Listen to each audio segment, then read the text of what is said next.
عبد الرحمن طفل جزائري في السنة الثالثة من عمره يرتل القرآن ويحفظه دون أن يقرأه في الكتاب الكريم. لعبد الرحمن قدرة رهيبة في استيعاب جميع السور القرآنية وتلاوتها بلسان طليق.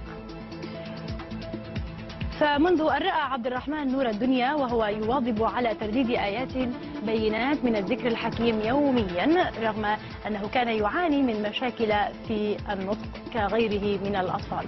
عموما بطلنا عبد الرحمن دخل إلى كتاب جينيس للأرقام القياسية، فكان أصغر حافظ لكتاب الله عز وجل في العالم. إلى الجزائر.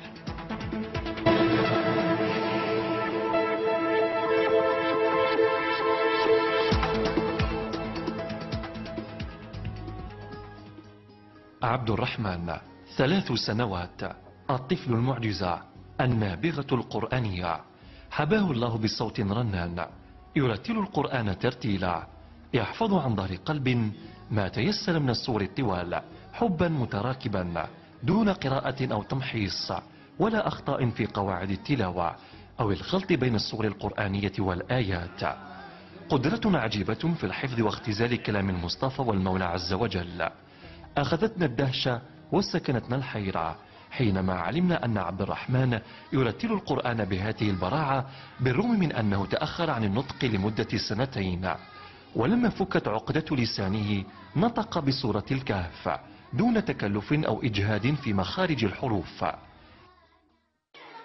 والسماء والطارق وما أدراك ما الطارق النجم الثاقب إن كل نفس لما عليها حافظ فلينظر الإنسان مما خلق من ماء دافق يخرج من بين الصلب والترائب إنه على وجهه لقادر يوم تبلى السرائر.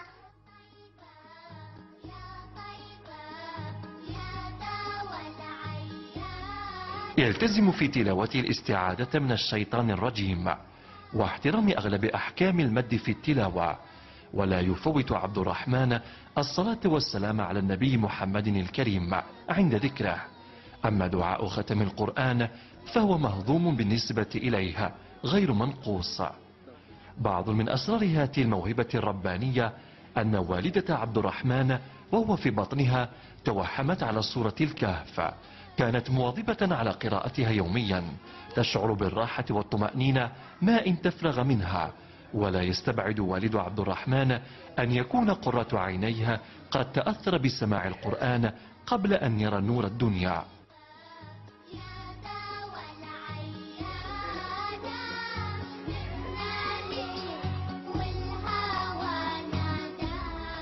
السن اللي فيه ما تلقى حافظ، يعني مثلا سورة الكهف وسورة مريم ولقمان وتبارك والمعارج وجزء عامة، يعني من عما يتساءلون حتى القضاء بالناس، يعني حاجة يعني هذه ربانية. الملاك الحافظ لكتاب الله لم يرتد مدرسة قرآنية ولا مسجدا، لا تفارقه المعوذتين ولا ينام قبل أن يقرأ الأذكار. توج عبد الرحمن بلقب فارس القرآن الكريم في الجزائر وببرنوس ذهبي ألبسه إياه مقرئ المسجد الأقصى الشيخ محمد رشاد الشريف. بين نفسه دوما آيات من الذكر الحكيم، وفي قلبه حب للرسول الكريم، وفي وجدانه إيمان عميق بالعلي العليم. سبحان من خلق فأبدع الخلق. حفظ الله عبد الرحمن ورعاه. رفيق بخوشة لMBC في أسبوع الجزائر.